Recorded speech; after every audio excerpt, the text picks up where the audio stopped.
नमस्कार, मैं पूजा सैनी। आप देख रहे हैं न्यूज़ 21 टीवी एवं पॉजिटिव न्यूज़। आज हमारे साथ मौजूद है वार्ड नंबर 24 के पार्षद पद के भावी उम्मीदवार विक्रम शर्मा जी। हम इनसे पूछेंगे किन समस्याओं को लेकर जनता के बीच जाते हैं और उनका निवारण करेंगे। सर, पॉजिटिव न्यूज़ में आपका स्वागत है। सर, आपका भी बहुत बहुत धन्यवाद जी। सर, किन समस्याओं को लेकर आप जनता के बीच जाओगे और उनका निवारण करोगे? सर, समस्याएं देखो, समस्याएं को ऐसा है कि यहाँ पे बहुत समस्याएं नॉर्मल हैं और बहुत समस्याएं हाई भी हैं। जैसे कि नॉर्मल समस्याएं तो वही हैं, अपनी पानी की हुई, पानी की होती हैं, साफ़ सफाई की होती हैं, स्ट्रीट लाइट की होती हैं, और काफ़ी छोटे छोटे बच्चों के लिए पढ़ाई और शिक्षा क्षेत्र, छोटी मोटी समस्याएं हैं। ये तो नॉर्मल समस्याएं हैं। हाई लेवल की समस्याएं कुछ हैं कि जैसे कि आपके यहाँ पे वार्ड में, हमारे क्षेत्र में वारदातें ज़्यादा हो रही हैं, पुलिस प्रशासन है, कानून व्यवस्था है, तो ये काफ़ी सारी बड़ी हाई लेवल की समस्या भी हैं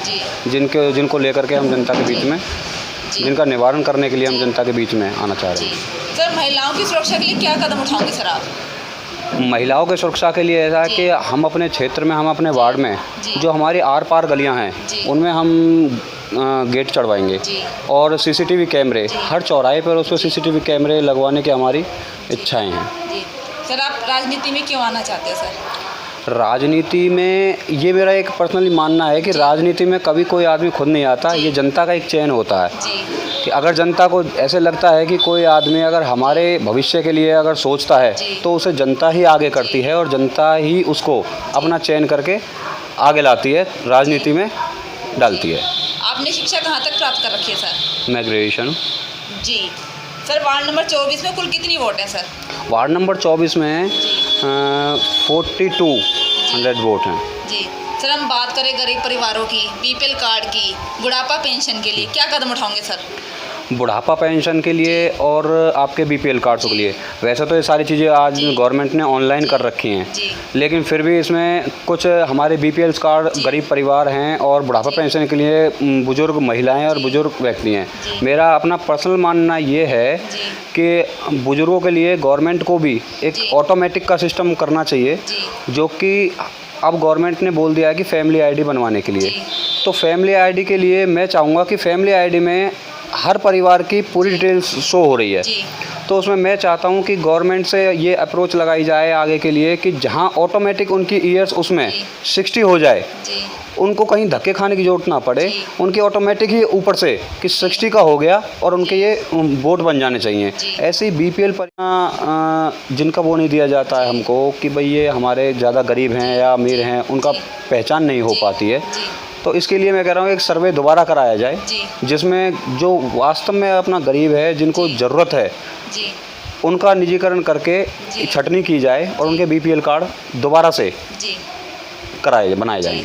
तो युवाओं को क्या संदेश देना चाहते हो? सर, आप युवाओं को मैं यही संदेश देना चाहता हूँ कि वो अपने, जब आदमी खुद अपने घर में अच्छा खाता है, अच्छा पहनता है, अच्छा रहता है, ऐसे ही पूरे वार्ड को एक नज़र से किसी को बिना भेदभाव के देखें युवाएं और अपने लोगों को आगे के लिए जागरूक करें, अच्छी चीज़ों के लिए जागरूक करें और उनको सफाई के लिए, पढ़ाई के लिए, काफ़ी सारे क्षेत्रों में और खेल कूद के लिए प्रोत्साहित करें और उनको आगे के लिए बढ़ावा दें। सर, वर्तमान पार्षद के कार्यकाल को किस नज़र से देखते हो? सर, आप वर्तमान पार्षद का कार्यकाल ऐसा है जी, ये 10 साल जो होते हैं, हमारा एक पार्षद साहब हैं जो वर्तमान काल के हैं, उनको बहुत लंबा समय हो गया, 10 साल। 10 साल ये छोटा मोटा समय नहीं है, इतना बड़ा समय है कि उसमें जो कार्य हम बड़े आराम से कर सकते थे वो कार्य इस वार्ड में नहीं हुए हैं। तो इन्हीं उसको देखते हुए, उनके कामों को देखते हुए हमने आगे की नीति बनाई है कि हम इन कामों को आगे के लिए कैसे कर सकते हैं। तो इसी वजह से उनका ये पिछला रिकॉर्ड देखते हुए हम नए कार्यों को और जो भी और कार्य हैं हमारे, तो उनको हम आगे करेंगे जो हमारे छूट गए हैं। जी।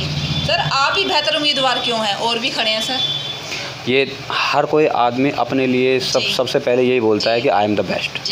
मैं ये नहीं कह रहा मैं बेस्ट हूँ, लेकिन मैं अपने क्षेत्रवासियों के लिए, अपने वार्डवासियों के लिए, अपने बुजुर्गों के लिए जो कार्य मैंने अपने हाथ में लिए हैं, बस उनके प्रति उनको आगे करूँगा और उनके ही कार्यभार को संभालने के लिए मैं अपने आप को बेस्ट साबित करने की कोशिश करूँगा। जी सर, हम बात कर रहे हैं वार्ड में सफाई की। सफाई के लिए क्या व्यवस्था करोगे सर आप?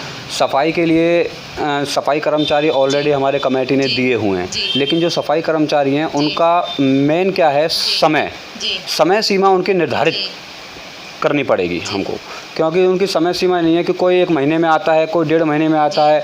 वैसे अगर बाढ़ में हमारे में देखी जाए तो मेन जो गलियां हैं, मेन जो नालियां हैं वो मोस्टली ज़्यादा नहीं है, 100 सवा 100 के लगभग हैं। 100 सवा 100 में पर्टिकुलर हम अगर कर्मचारियों को डिवाइड करें एक वार्ड के लिए, एक कर्मचारी भी करते हैं तो 1 वीक में उसकी सफाई का समय आ जाना चाहिए।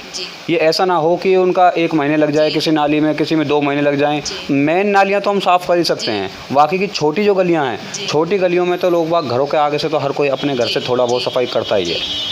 फिर भी हमारा फोकस रहेगा कि हम साफ़ सफाई में गलियाँ अंदर तक की भी साफ़ कराएँ। तो वार्ड नंबर 24 के क्षेत्रवासियों से क्या अपील करना चाहते हैं सर आप? अपने वार्ड नंबर 24 के क्षेत्रवासियों से, अपने बुजुर्गों से मैंने आशीर्वाद लिया है और मैं यही चाहूँगा कि यही अपील करता हूँ कि आप नवयुवक को और अपने उसमें देखते हुए आप अपने छोटे बच्चे को समझ के, छोटा भाई समझ के, अपना बेटा समझ के मुझे आगे के कार्यकाल में धकेलें और मुझ पे आशीर्वाद बनाए रखें। सर, होली का त्यौहार है, लोगों को क्या संदेश देना चाहते हो सर आप? होली का त्यौहार है, होली के त्यौहार में मैं संदेश देना चाहता हूँ कि पानी व्यर्थ में ना ख़राब करें, गुलाल से और कलर से होली ना खेलें।